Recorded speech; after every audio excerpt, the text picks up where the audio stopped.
Coming up on today's episode of Airborne Unlimited, Piper delivers its first Archer DX into Europe. Wipaire offers more power for your Cessna 182. See the latest airship design at AirVenture this year.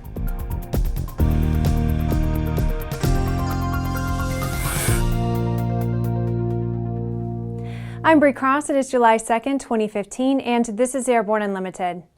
Just as we were getting ready to put the script to bed for this episode of Airborne, ANN's Jim Campbell got the word that the long-awaited first flight of the Bell 525 Relentless helicopter had taken place, and it apparently went quite well. The maiden flight of the super medium helicopter took place at the company's Aircraft Assembly Center in Amarillo, Texas. Jeff Greenwood, senior flight test pilot at Bell Helicopter, said, quote, "The first flight test started with taxi testing and maneuvers, and then we went into an initial hover, performing various hover maneuvers, and then tested low-speed handling qualities with winds gusting to 20 knots, end quote. The Bell 525 is the world's first fly-by-wire commercial helicopter designed to operate safely and reliably in austere environments with decreased pilot workload. One of the unique characteristics of the Bell 525 is the ability to perform Cat A takeoffs and landings to and from a helipad at maximum gross weight. Even in the event that one of the two engines fail, the Bell 525 provides sufficient power to maintain occupant safety while lifting off with a single operational engine. Piper Aircraft has delivered the first production diesel Archer DX into Europe. The airplane went to European aircraft sales in Denmark, originally launched in cooperation with Continental Motors at the Aero Friedrichshafen trade show in Germany last spring. The Archer DX has been marketed throughout Europe ever since. With traditional leaded avgas being expensive and difficult to find in some countries, the DX has been readily accepted and widely acclaimed. A Continental CD-155 compression ignition engine powers the aircraft with the capacity to use both Jet A and diesel fuel independently or in any ratio combined. The diesel engine also offers exceptional fuel burn, which results in competitive operating costs. While our first report dealt with a diesel engine installation, Wipaire has come up with a different solution to provide more power for what's being called the Boss Cessna 182. A factory-new Lycoming IO-580 engine conversion for the Cessna 182 used in the floatplane 182 is now available for land planes. The Boss 182 Lycoming IO-580 engine conversion boasts a 58-pound gross weight increase on land planes. Owners can opt to use their existing engine mount or can upgrade to Wipaire's heavy-duty engine mount. Wipaire's Chuck Whiplinger said, quote, "Often we find the performance and utility-enhancing modifications we develop for the float market are desirable to land plane owners as well," end quote. Owners seeking to upgrade to the Boss 182 engine conversion will see no decrease in useful load with the engine conversion. Installation of the optional heavy-duty engine mount allows for the addition of Wipaire's floatplane gross weight increases at a later time. After the break, the Zeppelin is back. There's a difference between charting a steady course and pushing for the ceiling. And for nearly a century, Hartzell Propeller has been defining that difference. It's in our passion for engineering and research and our dedication to testing the limits of performance. We are built on honor. We are Hartzell Propeller. The KSN 770 is an affordable, WAS-enabled integrated MFD with a flexible hybrid user interface from Bendix King. Get your fingers on the 770's perfect blend of touchscreen and hard buttons. Easily control your GPS navigation, Navcom, weather, traffic, and terrain in any condition. For more information, go to bendixking.com.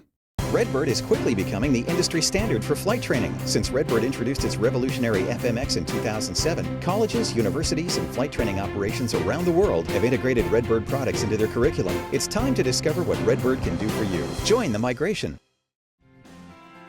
AML's patent-pending wireless induction charging system eliminates confusion over those charging cables, cuts down cockpit cable clutter, and allows you and your passengers to fly cordless and eliminate the cable nightmare.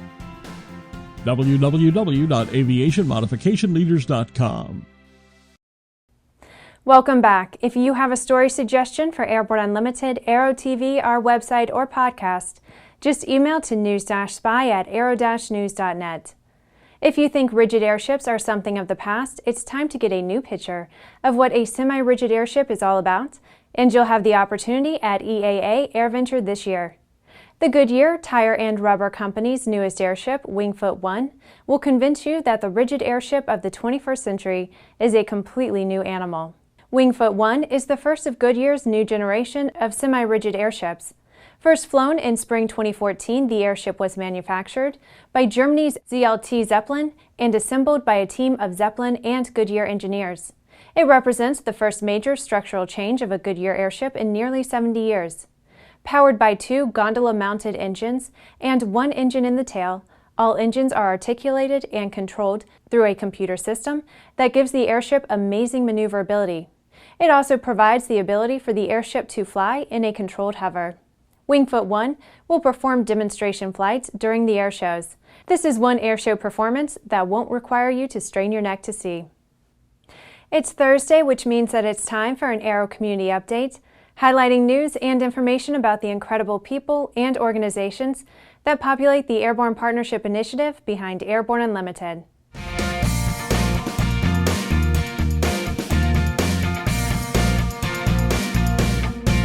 Being able to say that the XPrize Foundation is one of our partners is truly an honor.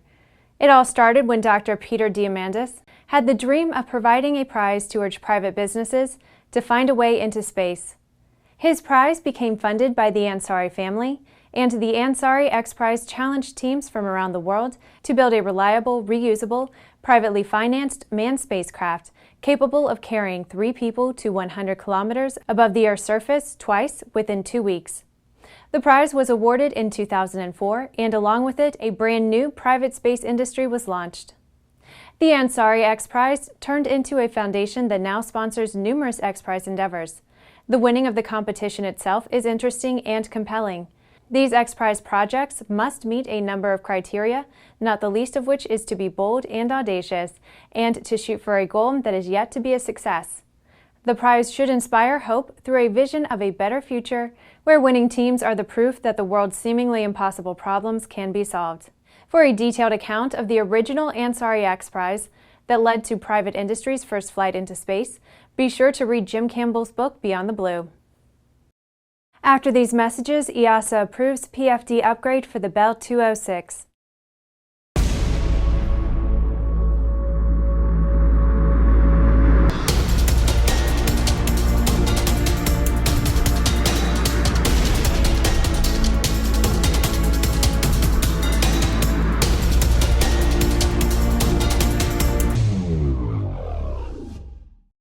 Concorde's recombinant gas RG series sealed battery technology produces a high-performance battery with the advantages of being pre-tested and fully charged at the factory.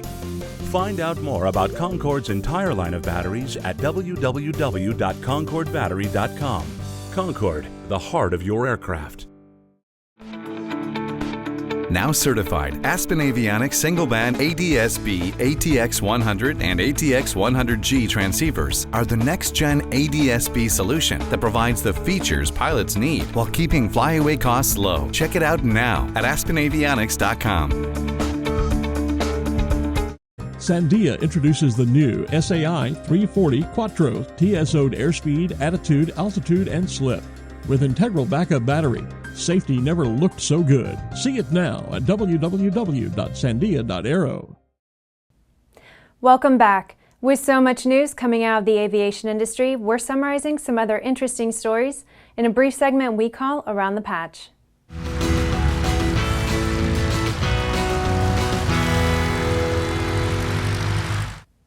EASA has approved installation of Aspen Avionics EFD-1000H primary flight display and Bell Augusta Model 206 helicopters. The approval now provides a path for Bell 206 operators to upgrade their aging mechanical instruments with reliable glass panel technology. A fleet of P-51 Mustangs and other World War II Warbirds will fill the sky for the second annual Atlanta Warbird Weekend September 12th through 13th at the DeKalb Peachtree Airport. This year's theme will be a gathering of Mustangs. It's open free to the public. The Lee Bottom Flying Field annual wood, tailwheels, and fabric fly-in in southern Indiana is coming up in September. However, they need some lead volunteers to make it work. Local fly-ins like this only work if volunteers help carry the load.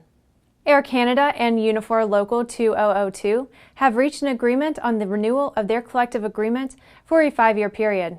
The collective agreement covers 4,100 customer service agents working for the airline.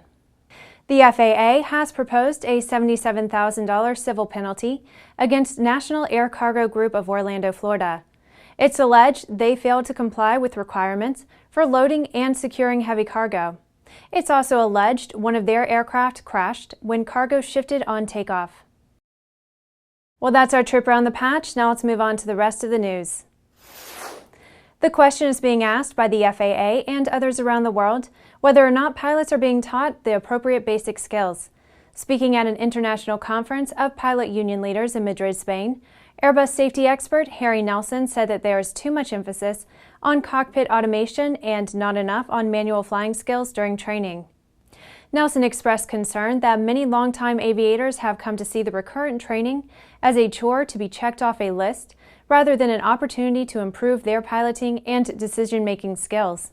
Nelson said, too often, recurrent training does not focus on a pilot's ability to cope with emergency situations or extreme maneuvers.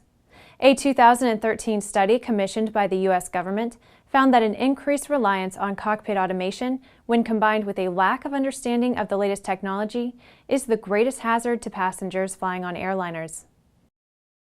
Well, that's our program for today. Remember to get comprehensive real-time 24/7 coverage of the latest aviation and aerospace stories anytime at aero-news.net. Remember that Airborne Unlimited is streamed daily Monday through Friday, with additional breaking news bulletins for important stories that fall outside of our normal deadlines.